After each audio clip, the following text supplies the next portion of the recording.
Monsieur Thierry Meyssan, vous êtes journaliste, écrivain français, président, fondateur du réseau Voltaire. Permettez-moi de vous remercier infiniment de vouloir accorder cet entretien à la radio francophone iranienne. Monsieur Meyssan, président du réseau Voltaire, journaliste français, vous étiez à Tripoli et lors même de la prise de la capitale libyenne, vous vous trouviez en fait là-bas. Pourriez-vous en fait nous expliquer ce qui s'est passé à propos de cette prise de Tripoli? Est-ce que c'était les rebelles qui ont fait le travail ou bien c'était l'OTAN? Alors, d'abord, je voudrais replacer quelques éléments dans leur contexte, dans la mesure où il a été présenté partout que l'intervention de l'OTAN se faisait en application des résolutions du Conseil de sécurité afin de protéger les populations civiles face aux exactions du pouvoir libyen. Donc, il faut préciser qu'au moment où nous parlons, la totalité des accusations qui ont été formulées devant le Conseil de sécurité sur des exactions commises contre les populations civiles par le gouvernement libyen, toutes ces accusations apparaissent comme infondées, comme totalement fausses. Deuxièmement, il apparaît aussi que l'intervention de l'OTAN avait un autre but que celui qui a été annoncé et qui se rapporte à la grande stratégie des États-Unis et d'Israël dans cette région. Pour répondre directement à votre question, la prise de Tripoli a été effectuée par l'OTAN et par l'OTAN seule. Le principe d'action a été que quand ils ont déclenché l'opération Sirène, pourquoi Sirène? Parce que ils ont utilisé les haut-parleurs des mosquées, de certaines mosquées intégristes, pour lancer le signal de la prise de la capitale. Donc là, il y avait quelques cellules dormantes, peut-être de rebelles, peut-être d'autres choses, en tout cas de gens opposés au pouvoir libyen. Il y avait quelques cellules dormantes dans la capitale qui se sont réveillées, et donc des combattants ont traversé la capitale en tirant un peu dans les rues, mais sans objectif précis. Ils n'ont pas cherché à prendre un bâtiment ou un autre, et encore moins à l'occuper. Plutôt de semer la confusion. Simultanément, l'OTAN bombardait les checkpoints dans la ville, c'est-à-dire en fait les principaux carrefours. Bon, ça, cette première soirée, il y a eu environ 350 morts, plusieurs milliers de blessés, et dans la journée, les autorités ont repris le contrôle de la ville de manière absolument complète, même si on annonçait à l'extérieur qu'il y avait une mutinerie dans l'armée, que l'aéroport avait été pris par les rebelles. Tout ça, c'était complètement faux.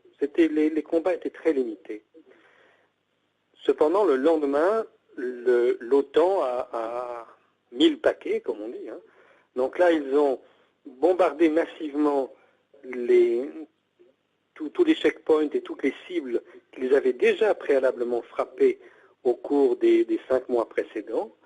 Et puis, quand la confusion complète s'est installée, ils sont arrivés avec des hélicoptères de combat qui sont rentrés dans les rues pour mitrailler tout le monde dans les rues. Là, il y a eu un réflexe on avait distribué le gouvernement avait distribué 2 millions de Kalachnikov à en fait toute la population adulte. Presque tout le monde avait une Kalachnikov. Donc les gens sont, en fait, surtout des adolescents, sont sortis d'abord dans les rues pour essayer de faire quelque chose, ils se sont fait mitrailler. Et à ce moment-là, des unités au sol sont entrées dans Tripoli. Mais ces unités au sol, ça n'était pas les rebelles, c'était l'armée du Qatar. Une armée d'ailleurs finalement d'assez mauvaise qualité, puisque l'armée du Qatar s'est fait tailler en pièces dès le début par l'armée libyenne. Mais à force de bombardements et en utilisant ces hélicoptères de combat, évidemment, l'OTAN a pris le contrôle de la ville. Ce n'est que lorsque ceci a été terminé que les gens qu'on présente comme les rebelles sont entrés. Ils sont entrés sans combattre, ils sont entrés pour prendre possession d'une ville qui était largement détruite. Autrement dit, vous voulez dire, M. Meyssan, que l'armée du Qatar a fait le travail de l'OTAN. L'armée du Qatar a participé au travail de cette coalition aux côtés de l'OTAN et s'est déployée au sol dans Tripoli en violation des résolutions du Conseil de sécurité.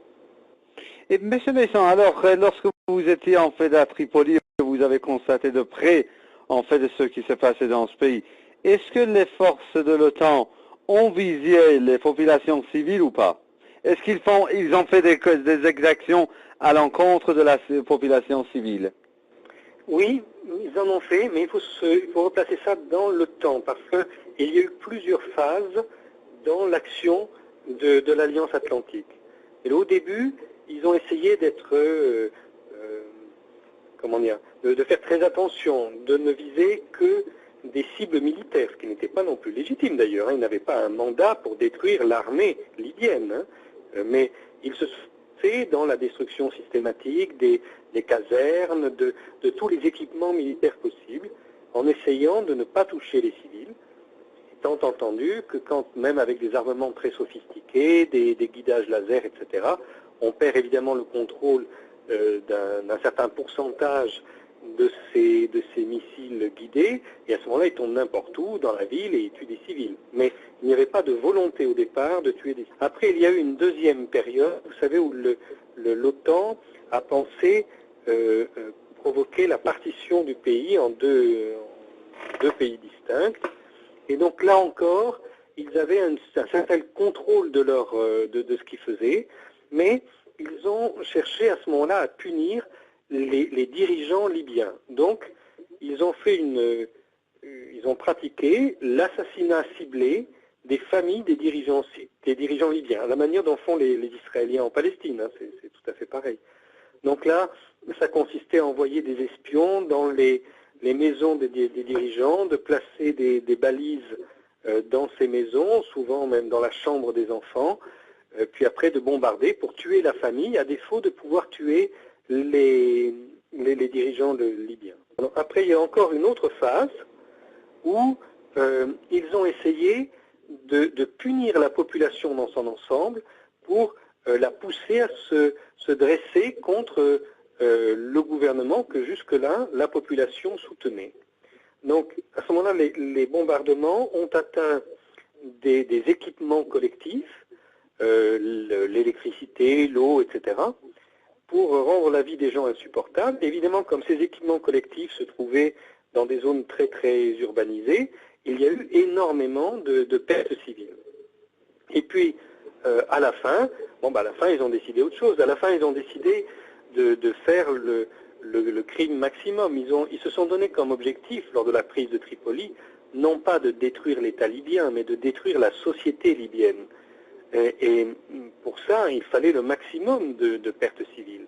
Donc ça a été un massacre colonial dans la manière la plus classique, mais quelque chose que l'on n'avait pas vu depuis très longtemps. Donc on avait du mal à imaginer que les puissances occidentales allaient renouer comme ça avec la violence coloniale qu'on avait connue il y a 2 siècles.